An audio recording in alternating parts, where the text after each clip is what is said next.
राम राम दोस्तों, जय बाबा नीम करौली महाराज जी की। आशा है कि बाबा नीम करौली जी की कृपा आपके ऊपर भी होगी, आपका परिवार भी कुशल मंगल होगा दोस्तों।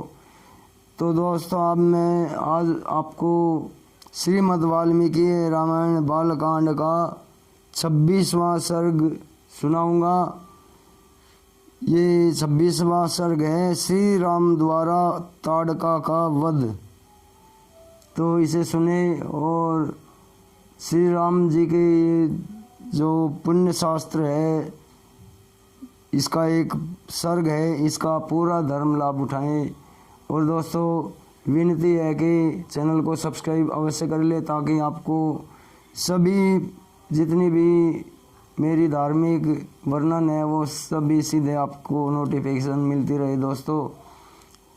तो अभी शुरू करते हैं श्रीमद् वाल्मीकि रामायण बालकांड 26वां सर्ग। श्री राम द्वारा ताड़का का वध। मुनि के ये उत्साह भरे वचन सुनकर दृढ़तापूर्वक उत्तम व्रत का पालन करने वाले राजकुमार श्री राम ने हाथ जोड़कर उत्तर दिया, भगवान, अयोध्या में मेरे पिता महामना महाराज दशरथ ने अन्य गुरुजनों के बीच मुझे यह उपदेश दिया था कि बेटा, तुम पिता के कहने से पिता के वचनों का गौरव रखने के लिए कुशिक नंदन विश्वामित्र की आज्ञा का निसंदेह होकर पालन करना। कभी भी उनकी बात की अवहेलना नहीं करना। अतः मैं पिताजी के उस उपदेश को सुनकर आप ब्रह्मवादी महात्मा की आज्ञा से ताड़का का वध संबंधी कार्य को उत्तम मानकर करूँगा, इसमें संदेह नहीं है।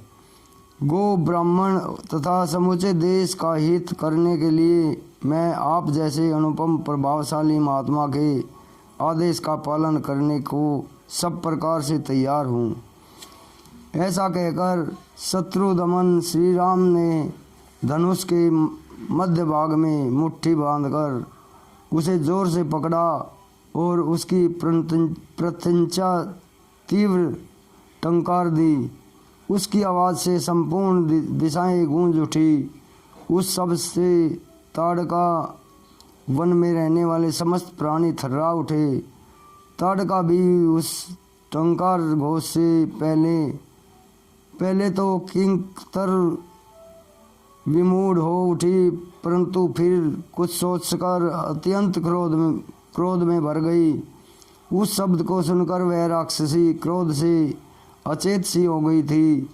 उसे सुनते ही वह जहाँ से आवाज़ आई थी उसी दिशा की ओर रोषपूर्ण दौड़ी।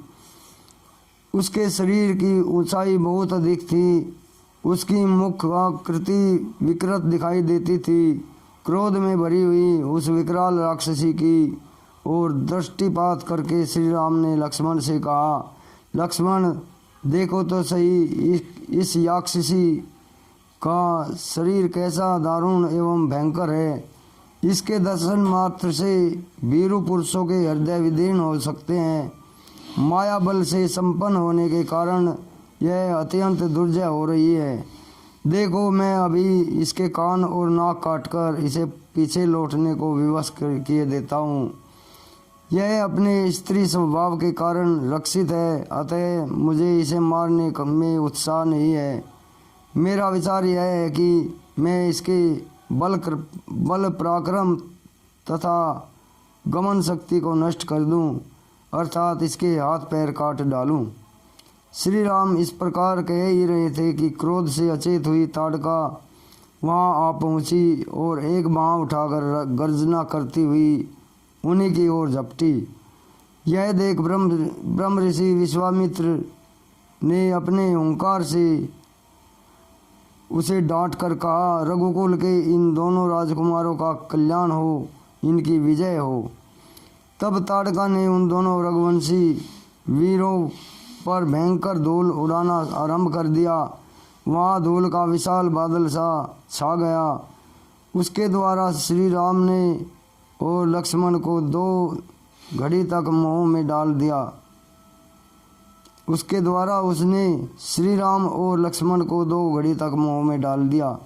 तत्पश्चात माया का आश्रय लेकर वह उन दोनों भाइयों पर पत्थरों की बड़ी भारी वर्षा करने लगी। यह देखकर रघुनाथ जी उस पर कुपित हो उठे। रघुवीर ने अपनी बाण वर्षा के द्वारा उसकी बड़ी बड़ी भारी शिलावृष्टि को रोककर अपनी ओर आती हुई उस निशाचरी के दोनों हाथ तीखे सहायकों से काट डाले। दोनों भुजाएं कट जाने से थकी हुई ताटका उनके निकट खड़ी होकर जोर जोर से गर्जना करने लगी। यह देख सुमित्रा कुमार लक्ष्मण ने क्रोध में भरकर उसके नाक कान काट लिए, परंतु वह तो इच्छानुसार रूप धारण करने वाली याक्षिणी थी, अतः अनेक प्रकार के रूप बनाकर अपनी माया से श्री राम और लक्ष्मण को मोह में डालती हुई अदृश्य हो गई। वह अब पत्थरों की भयंकर वर्षा करती हुई आकाश में विचरने लगी। श्री राम और लक्ष्मण पर चारों ओर से प्रस्तरों की वृष्टि होती देख तेजस्वी गादीनंदन विश्वामित्र ने इस प्रकार कहा, श्री राम, इसके ऊपर तुम दया ना करना, इसके ऊपर दया करना व्यर्थ है। यह बड़ी पापिनी और दुराचरणी है, सदा यज्ञों में विघ्न डाला करती है। यह अपनी माया से पुनः प्रबल हो उठे, इसके पहले ही इसे मार डालो। अभी संध्या काल आना चाहता है, इसके पहले ही यह कार्य हो जाना चाहिए, क्योंकि संध्या के समय राक्षस दुर्जय हो जाते हैं। विश्वामित्र जी के ऐसे कहने पर श्री राम ने शब्द वेदी बाण चलाने की शक्ति का परिचय देते हुए बाण मारकर पत्थरों की वर्षा करने वाली उस राक्षसी को सब ओर से अवरुद्ध कर दिया।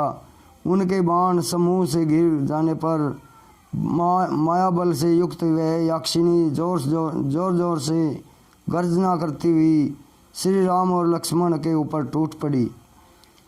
उसे चलाए हुए इंद्र के वज्र की भांति वेग से आती देख श्री राम ने एक बाण मारकर उसकी छाती चीर डाली। तब ताटका पृथ्वी पर गिरी और मर गई। उस भयंकर राक्षसी को मारी गई देख देवराज इंद्र तथा देवताओं ने श्री राम को साधुवाद देते हुए उनकी सराहना की। उस समय सहस्रलोचन इंद्र तथा समस्त देवताओं ने अत्यंत प्रसन्न होकर हर्षोत्फुल्ल होकर विश्वामित्र जी से कहा, मुने कुशीनंदन, आपका कल्याण हो। आपने इस कार्य से इंद्र सहित संपूर्ण देवताओं को संतुष्ट किया है। अब रघुकुल तिलक श्री राम पर आप अपना स्नेह प्रकट कीजिए। ब्रह्मांड प्रजापति कुशवास के अस्त्र रूपचारी पुत्रों को जो सत्य पराक्रमी तथा तपोबल से संपन्न है, श्री राम को समर्पित कीजिए। विप्रवर, ये आपके अस्त्रदान के सुयोग्य पात्र हैं तथा आपके अनुसार में सेवा शुश्रूषा में तत्पर रहते हैं। राजकुमार श्री राम के द्वारा देवताओं का महान कार्य संपन्न होने वाला है। ऐसा कहकर सभी देवता विश्वामित्र जी की प्रशंसा करते हुए प्रसन्नतापूर्वक आकाश मार्ग से चले गए। तत्पश्चात संध्या हो गई। तदनंतर ताटका वध से संतुष्ट हुए मुनिवर विश्वामित्र ने रामचंद्र जी का मस्तक सूंघ कर उनसे यह बात कही, शुभ दर्शन राम, आज की रात में हम लोग यहीं पर निवास करेंगे, कल सवेरे अपने आश्रम पर चलेंगे। विश्वामित्र जी की यह बात सुनकर दशरथ कुमार श्री राम जी बड़े प्रसन्न हुए।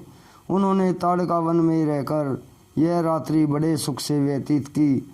उसी दिन वह वन साप मुक्त होकर रमणीय शोभा से संपन्न हो गया और चैत्र रथ वन की भांति अपनी मनोहर छटा दिखाने लगा। यक्ष कन्या ताड़का का वध करके श्री रामचंद्र जी देवताओं तथा सिंह समूहों की प्रशंसा के पात्र बन गए। उन्होंने प्रातःकाल की प्रतीक्षा करते हुए विश्वामित्र जी के साथ ताड़का वन में निवास किया। इस प्रकार श्री वाल्मीकि निर्मित आर्ष रामायण वाल आदि काव्य के बालकांड 26वां सर्ग पूरा हुआ। जय श्री राम, जय हनुमान बजरंग बली, जय बाबा नीम करोली महाराज जी। तो दोस्तों श्रीमद् वाल्मीकि रामायण बालकांड का ये 26वां सर्ग पूरा हुआ। आप इसे पूरा सुने और आगे भी शेयर करें ताकि आपको श्री राम जी की, हनुमान जी की और बाबा नीम करौली जी की पूरी सेवा, पूरी कृपा मिले दोस्तों। तो अभी आज्ञा लेता हूँ। कल आपको इसका 27वां सर्ग सुनाऊंगा बालकांड का, विश्वामित्र द्वारा श्री राम को दिव्यास्त्र दान। तो अभी आज्ञा लेता हूँ। जय श्री राम, जय हनुमान जी की, जय बाबा नीम करौली महाराज जी की।